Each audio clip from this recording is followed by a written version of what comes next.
Bakit kay ganda at kay siglang mundo kung ikaw ay bata pa? Magtampisaw ka sa tubig, maglaro ka sa kalsada. Hulin mo ang ikot ng mundo kung ikaw ay bata pa. Magtampisaw ka sa tubig, maglaro ka sa kalsada. Hulin mo ang ikot ng mundo kung ikaw ay bata pa.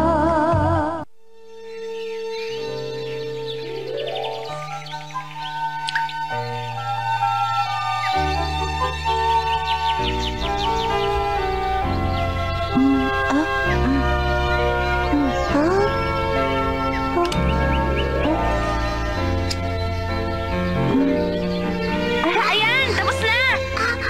Patingin! Ang ganda nan! Kumikinang! Tingnan mo! May bahaghari!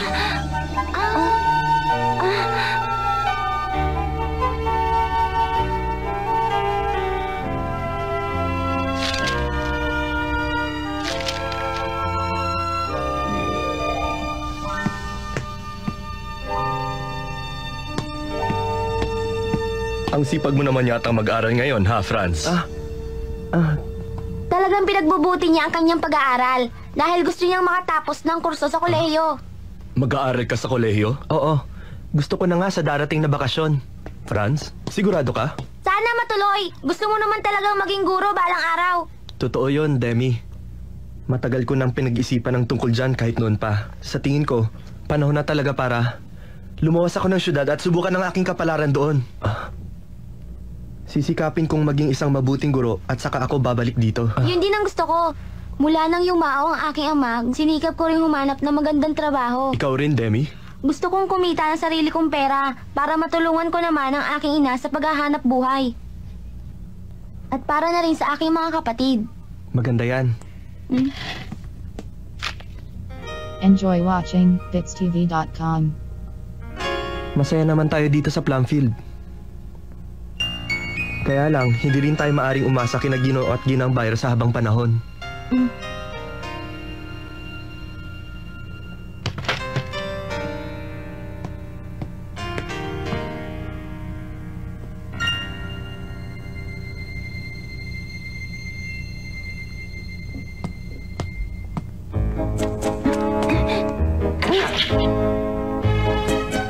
Alam ninyo, may nakita kaming bahaghari. Totoo? Nasa si Dan. Kalalabas lang niya. Sayang. Ibabalita ko pa naman sana sa kanya. Hindi bale. Baka nagpunta siya kay Charlie. Ang ganda. Nakita mo ba si Dan?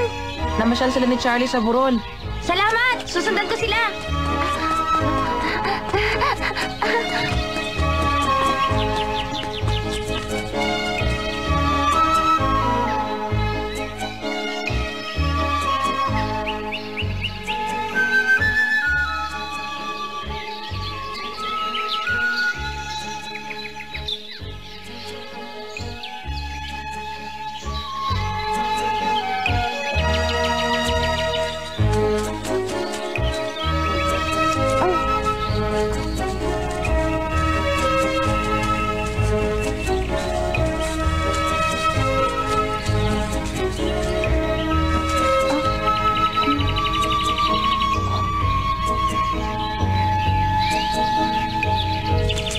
Nawala na. Nan? Dan, anong iniisip mo? Wala naman. Hindi ka nagsasabi ng totoo. Alam ko may iniisip ka. Ano ba yun? Wala naman, Nan. Iniisip ko lang ang mga lugar na hindi ko pa napupuntahan sa tanang buhay ko. Oo. Mga disyerto, dagat, bundok. Gusto ko rin makasalamuha ang iba't ibang lahi.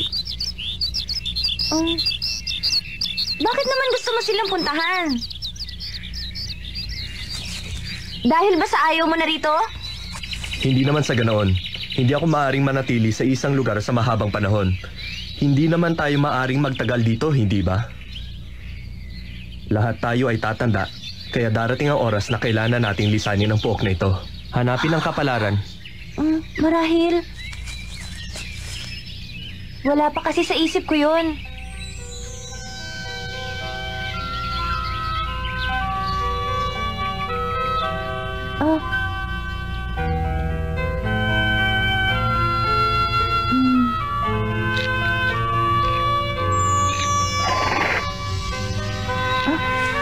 Siya nga pala.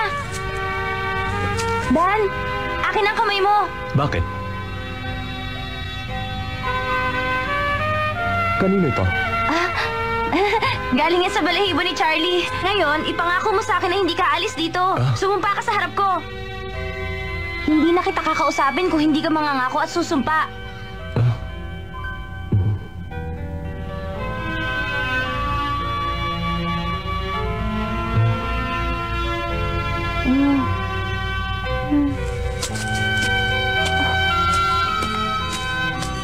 Dan!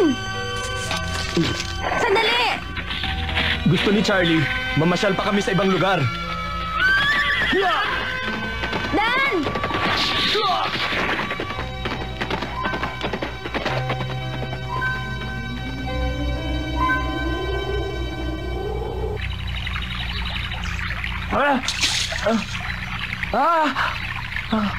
Nakakainis!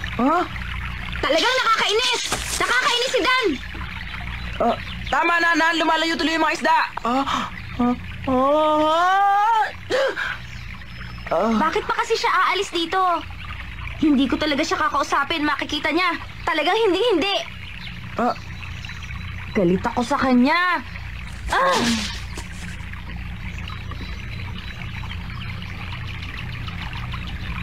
Teka muna, Nan.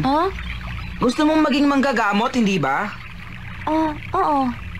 Kailangan talagang mag-aral ka. Oo, pero hindi ka makapag-aaral ng medisina rito. Tulad nga ng sinasabi ni Dan, darating ang panahon na kailangan na rin nating umalis dito sa Plumfield, Nan.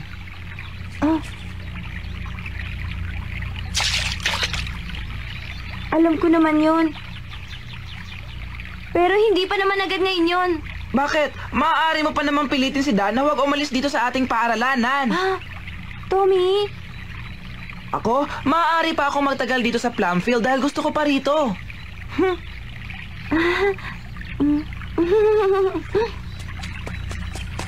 Tommy. Kakausapin ka raw nila Ginang Jo at Ginoong Bayer. Hinihintay ka na nila. Tommy, ano na naman ang ginawa mo?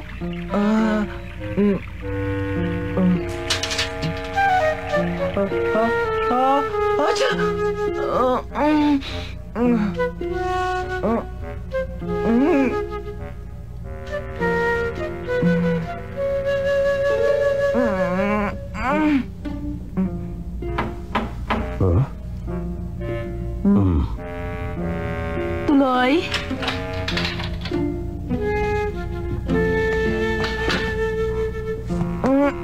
Patawad po.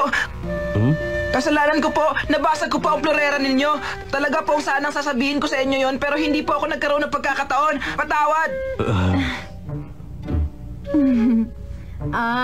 Ikaw pala nakabasag. Hindi naman namin kasi alam. Mabuti naman at inamin mo. Hindi po ba yun ang sasabihin niyo sa akin? Alin po ba? Yun po ba nangyari sa puti? Kinalbo mo? Hindi rin yun ang dahilan kaya ka namin ipinatawag. Baka yun nasirang kumot. Pero hindi rin. Baka yung kuti nga. Pero hindi rin. Baka yung kumot nga.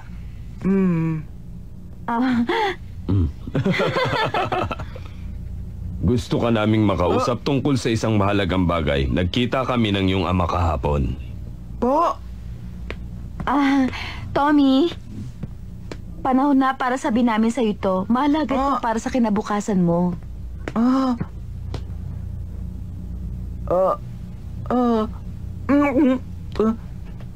Tommy, gusto ng ama mo na pag-aralin ka sa isang paaralan sa Boston. Kaya sa malaon at madaling panahon, kailangan mong mga ibang bansa. Pero...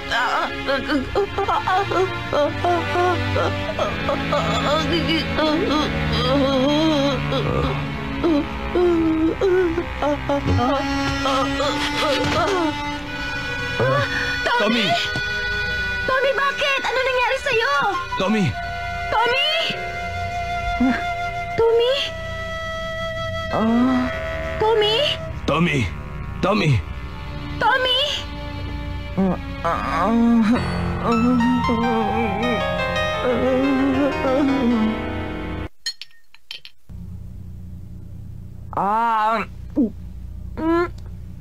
Ang pait! Ginang Jo, Ha? ano na po bang nangyayari sa akin? Nalamigan ka lang. Marahil nabigla ka sa balita. Mas gusto ko pa pong magkasakit na lang dito kaysa sa umalis at mag-aral sa Boston.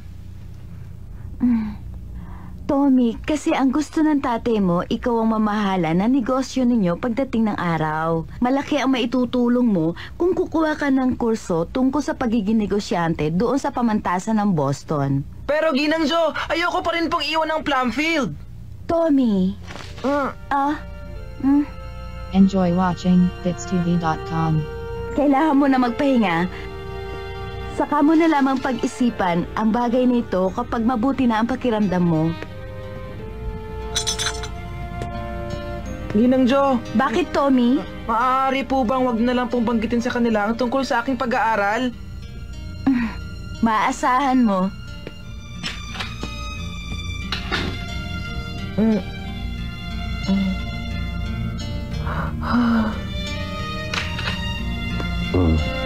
Kumusta na ang lagay ni Tommy?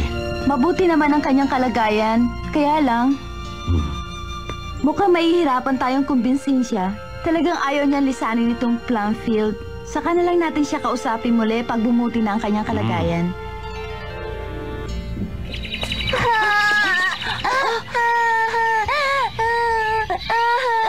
Teddy! Ano nangyari sa'yo, Teddy? Nawalag kasi ako, Nan. Naku, may galas ka nga sa tuhod. Sige, tumahan ka na. Hayaan mo, gagamutin kita.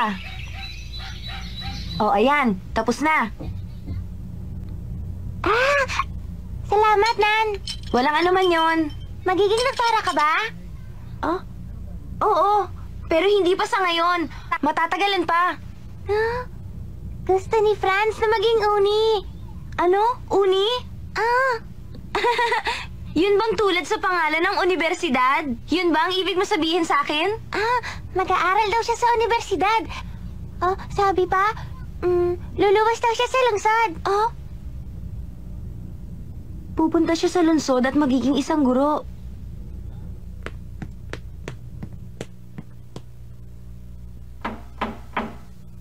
Tommy, maaari bang pumasok? Tommy! Naku, natutulog pala siya.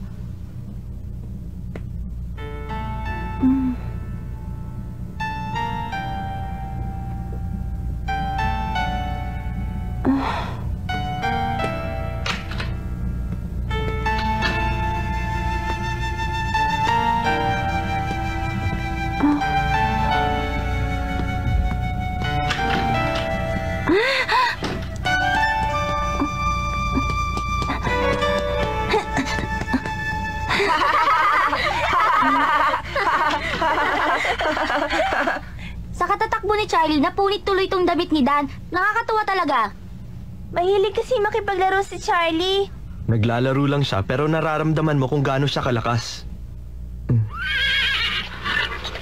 Dapat pala nakasuot ako ng bakal kapag makikipaglaro sa kanya. Paboritong kalaro kasi ni Charlie, si Dan. Oo, pareho kami. Paborito ko rin siyang kalaro. Gusto ko magkasama kami lagi kahit saan kami magpunta. Siya lang ang gusto kong makasama. Alam na namin yon. Magaling ka pagdating sa mga hayop. Hindi nga, ikaw ang magaling. Ha? Ako? Oo, napakagaling mong manahe. Iyan talaga ang hilig ko noon pa. Alam mo, gusto kong matutong manahi at magluto. Kapag marunong na ako, maaari ko nang matulungan ang aking nanay sa mga gawain niya. Tutulong ka sa nanay mo? Oo, talagang gusto namin siyang tulungan ng kuya ko. Hindi ba, kuya?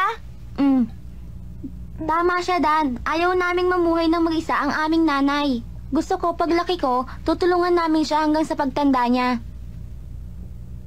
Mabuti naman. Mapalad ang mga magulang nyo sa pagkakaroon ng mga anak na tulad ninyo.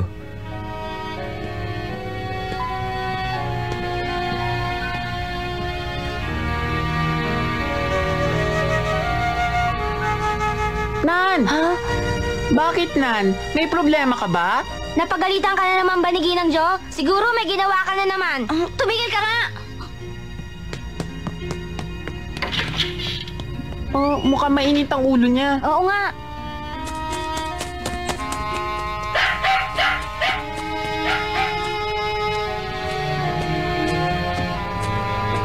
Mas makakabuti kay Tommy kung magpapatuloy siya ng pag-aaral niya sa Boston.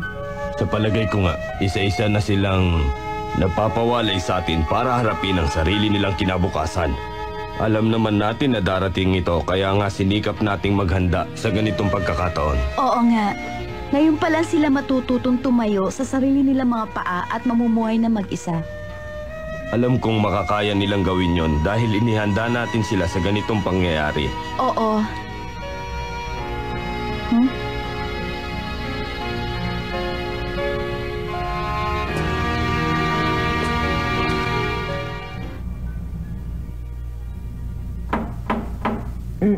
Sino yan? Kamusta ka na? Ikaw pala, Dan. Mabuti naman, salamat. Ikaw? Mabuti rin. Tommy, Bakit, Dan? aalis ka rin dito sa Plumfield, hindi ba? Paano mo nalaman yon, Dan? Narinig kong pinag-uusapan ka kanina ni Ginoo at Ginang Bayer, pero hindi ko yun sinasadya. Pakiusap. Kung maaari, huwag mong banggitin. Bakit? Ayoko pang magpasya at hindi ko pa talaga alam kung gusto kong mag-aral sa Boston. Ayoko naman talagang mag-aral at saka mahal ko itong Plumfield. Mahal ko rin ang mga kaibigan ko dito tulad mo. Sa palagay ko, hindi ko yata makakayang isipin na lilisanin ko ang pook na ito pagkatapos ng ating mga pinagsamahan. Dan, sana naiintindihan mo ang nararamdaman ko.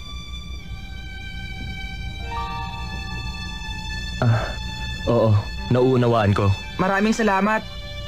At isa pa, ayoko rin kasing mapalayo kay Nan. Ha? Kay Nan? Mahal na mahal ko siya, Dan. Ah.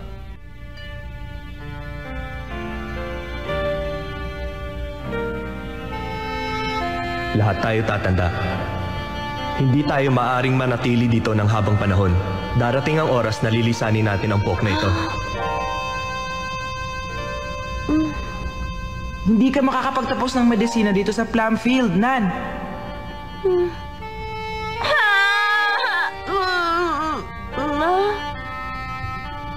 Lahat tayo tatanda. Hindi maaring manatili tayo dito ng habang panahon.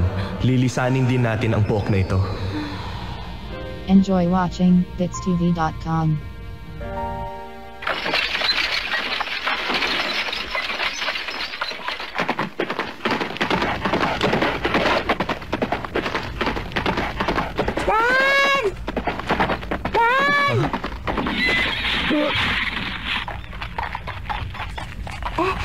Dan! May sulat!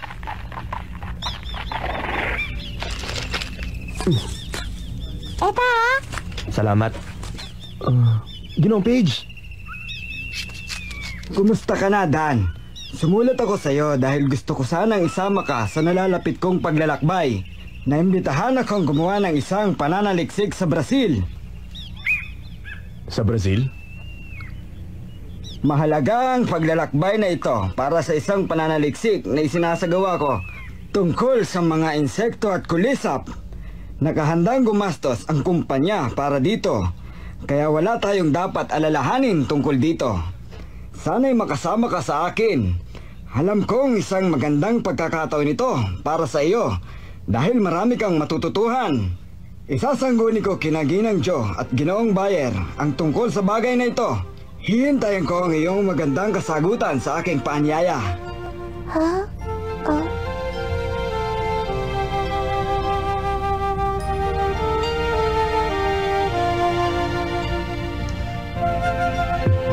Salamat. Napakahalaga po nito. Dan? Pagsikapan mong marating ang lahat ng gusto mong puntahan, gaano man kalayo ang hangganan. Huwag ka lang lubusang magpapakalayo para maabot ka pa namin. Lagi mong iisipin na saan ka man makarating, kailangan ka pa rin naming lahat dito.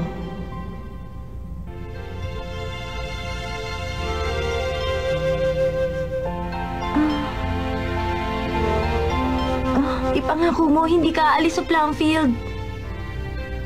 Isa-isang aalis, isa-isang mawawala ang lahat. Sana wag na lang akong tumanda para hindi na dumating pa ang panahong yun. Ano sa palagay mo, Columbus?